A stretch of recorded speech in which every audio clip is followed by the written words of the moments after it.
So for today's first exercise, we'll be demonstrating the glute bridge. So the patient will be laying down at an anatomical position with both of her hands towards the lateral side of her body at almost a 45, palms down.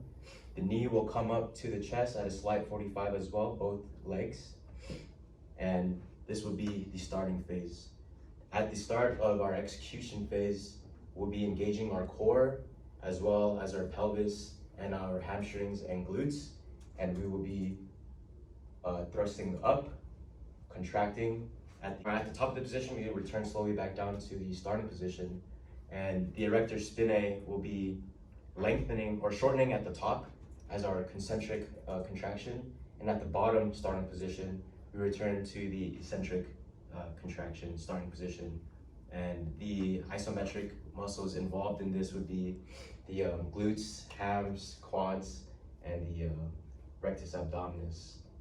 The anti-movement for the glute bridge will be hip thrusts.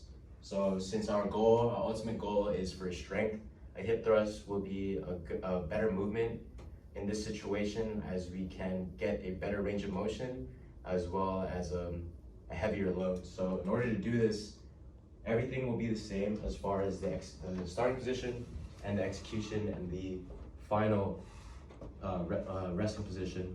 The only difference will be using a platform. You just have this bench, so the person performing the exercise will place their upper lower back right on the chair, almost where the scapula would be at the edge of the chair.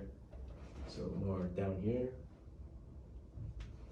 And with the hips down, a little bit depressed. But this will be our starting position, and having a barbell or a dumbbell right at our midsection, our pelvic area, and we'll be thrusting up in order to leverage higher weight and movements was typically. For the next exercise, we'll be doing a back extension, and the anti-movement for this will be good mornings. So in a starting position for the back extension, we don't have a standard chair first, we'll be utilizing this table. So the feet will be placed evenly, standard width on the platform of the chair, arms crossed against the body, and slightly tilting the trunk forward. The hips will naturally hinge, and this will be the start of the movement. And then executing the movement fully, we'll be lowering our body till it's almost parallel with the ground, engaging the core, hamstrings, and stopping at that position. Working back up to the top of the movement, we'll be doing the same thing but opposite, and slowly going back up to where we first started, keeping our spine and head neutral so that we don't have any jerky movements that could lead to injury. And moving on to the anti-movement, we would have the good mornings. And since strength again is our core goal for this, the only difference with the good morning is that we don't have any type of padding to help brace the load of the weight.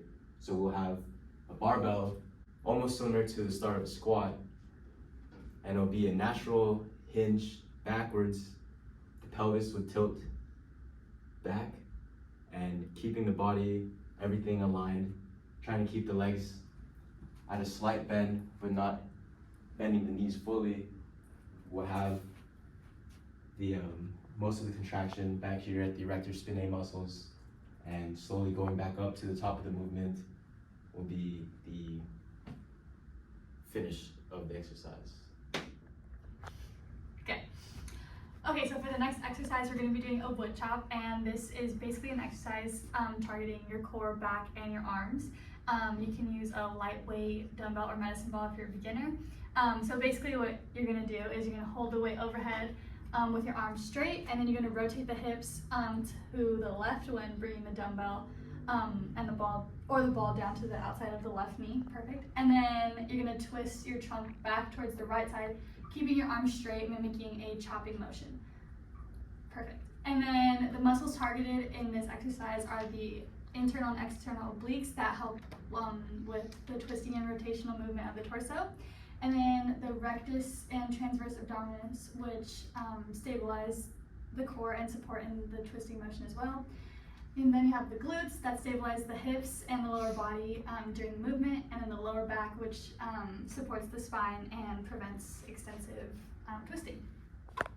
Okay, so for the next exercise, we're going to be doing the Russian twist, and basically this is a exercise that targets your core and your back. So first, you're going to sit on the floor and then lift your feet from the floor, keeping your knees bent. And basically your spine should be elongated and straightened with a 45-degree angle from the floor so that a V shape is created with your torso and your thighs.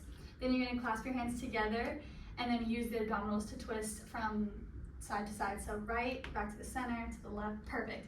And then you can also add weights such as a medicine ball or a dumbbell. The primary muscles in this exercise are the internal and external obliques, and they help with the twisting motion of the torso. Then you have the rectus and transverse abdominis, which help maintain proper posture and stability of the spine, and the erector spinae, which helps maintain upright posture and stability of the spine as well. Some key points to remember when doing this exercise is to exhale with the twist and then inhale when you come back to the center, to cross your legs for more stability and maintain a straight spine and no slouching. To begin the next exercise, we are going to be working with a side plank. So to get into a side plank, you must lay on your side, elbow directly beneath your shoulder.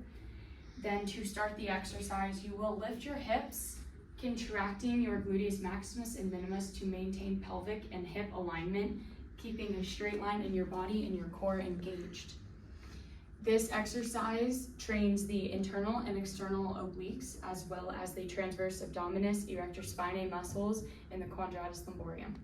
This exercise is considered an isometric exercise, therefore there is no fundamental movements being done, rather than just straight holding. The quadratus lumborum and the transverse abdominis are used to stabilize the spine as posterior muscles while keeping the body in proper alignment. The internal and external obliques are used to help with maintain torso stability, whereas the erector spinae muscles are actually used to prevent sagging when doing the exercise. The next exercise being performed is the Superman.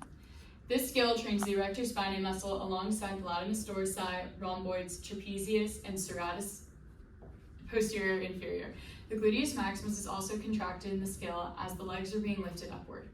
To start, lay prone to the ground, arms in front of you. As you prepare to lift, engage the erector spinae, latissimus dorsi, and rhomboids, as well as the serratus posterior inferior. To best perform this skill, keep your neck in a neutral position, looking down at the ground for proper cervical spine alignment. Lift and squeeze the shoulder blades as you lift the chest to engage the rhomboids, trapezius, and deltoids. As you slowly lower the body back down to the ground, maintain control.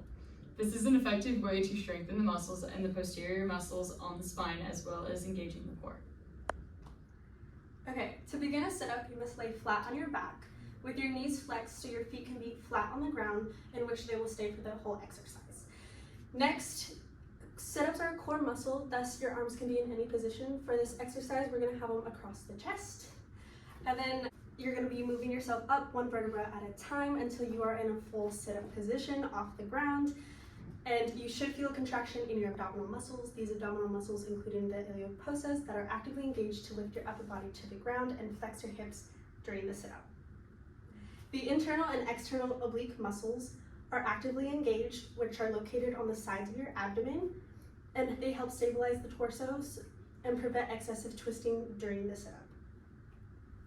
And then next, the erector spinae that runs across the spine are actively engaged as well to support your back and maintain a neutral spine position during the sit-up. Okay, compared to a sit-up, a plank is an isometric movement, which means that this is a static contraction of the muscles without any visible movement in any angle of the joints. To begin a plank, you must begin horizontally to the ground in a push-up position. However, instead of your arms being fully extended as in a push-up stance, both forearms are on the ground at a 90-degree angle. In a plank, your arms stay in flexion, holding your upper body above the ground. In contrast, your legs should be fully extended with your core engaged. Your core being specifically the rectus and transverse abdominis. The transverse abdominis is activated to help maintain the plank position. Both the external and internal oblique muscles, located on the sides of the abdomen, are activated to help maintain this plank position and prevent rotation during the plank.